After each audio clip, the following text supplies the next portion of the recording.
근데 우석진 교수님 말씀에 의하면 예를 들면 우리가 이제 대규모 투자를 한다. 근데 민간이 할 수도 있고 정부가 할 수도 있고 뭐 아니면 펀드가 할 수도 있는데 과거에는 물리적 시설, 생산 시설 투자 중심이었다면 사실 인공지능 시대의 핵심 생산 요소는 인적 자산이죠.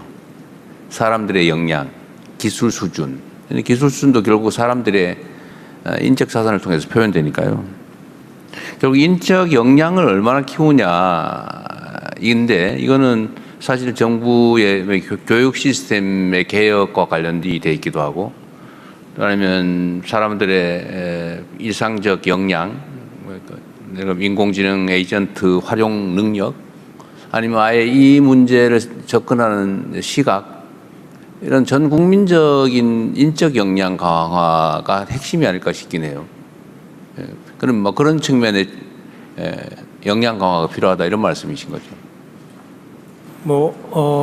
지금 말씀해주신 내용 중에 하나가 저희가 이제 토큰 디바이드라고 하는 용어를 쓰고 있습니다. 그래서 학생들이 같이 학습을 해도 많은 토큰을 가지고 좀 더 좋은 이 인공지능을 접할 수 있는 학생들은 훨씬 더 좋은 양질의 인적 자본을 쌓을 수 있고 거기서 이제 제외된 학생들은 그런 인적 자본을 이제 쌓기가 좀 어렵고 거기에다 뭐 기업으로 들어간다고 치면은 매니저가 이거를 어떻게 잘 조직해낼 수 있느냐.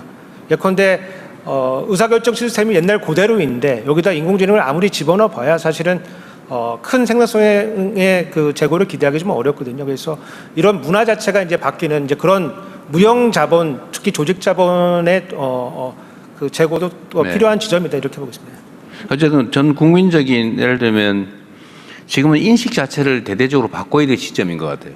그러니까 이거를 뭐 특정 지역의 특정 사람들에게 아무리 강조를 한다고 해도 그건 제한 좀 한계가 좀 뚜렷한데 이제는 세상이 완전히 바뀌었다. 그러니까 사람들의 사고 능력을 가지고 세상을 만들어 나가던 시대에서 이제는 인공지능을 통해서 인간 지능 이상의 역량을 발휘하는 시대가 이제는 이미 도래하고 있잖아요. 그죠? 근데 그걸 어떻게 활용할 거냐.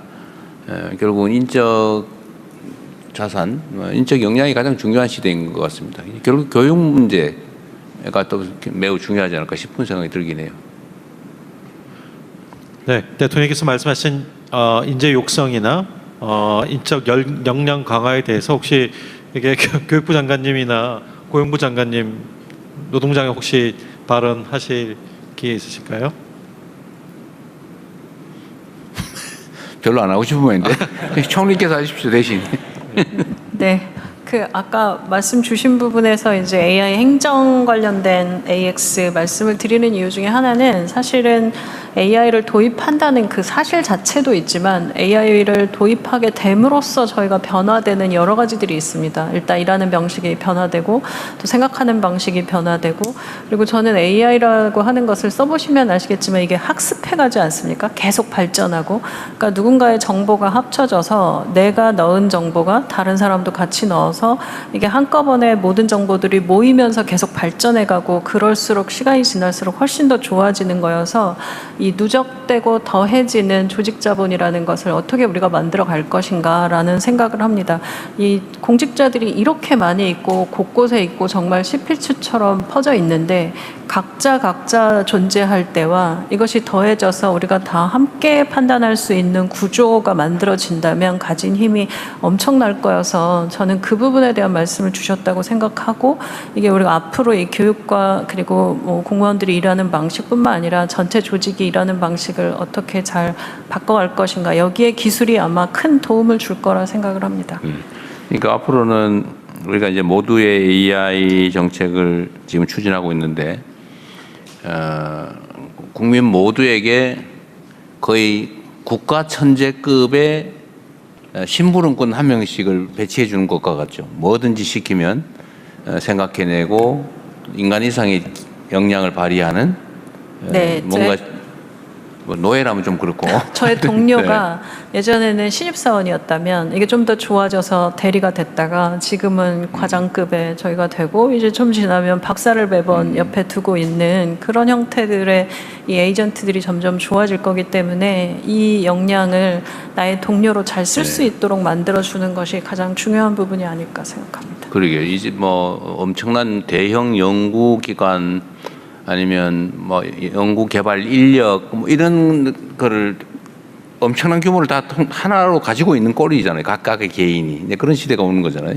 예전에는 사실 엄청난 예전에는 슈퍼컴퓨터라고 하는 것이 굉장히 큰 컴퓨터가 있었지만 지금은 저희가 가지고 있는 휴대폰 하나가 가진 능력이 굉장히 좋아졌듯이 앞으로 우리가 손에 쥐게 될 기기라고 하는 것이 어떤 능력을 가진 기기를 내가 옆에 갖게 될지는 이제부터 이제 상상의 영역이고 그렇기 때문에 훨씬 더 큰 그 상상할 줄 아는 인재를 길러내는 것 이것도 중요하다고 봅니다.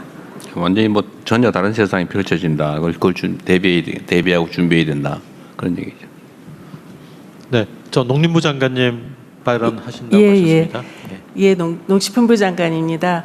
아까 우리 기후부 장관님 이제 전력하고 용수에 대해서 말씀을 하셨는데 용수 같은 경우에 우리 농업 용수도 통합적으로 이용을 하게 됩니다.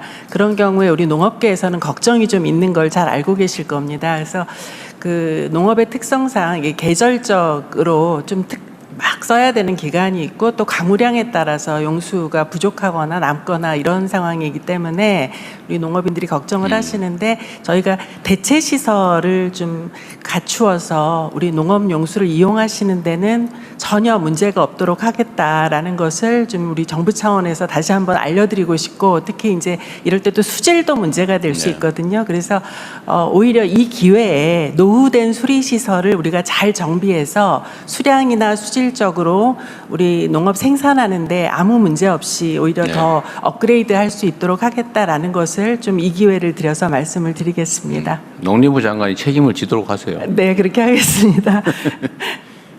네, 3대 메가 프로젝트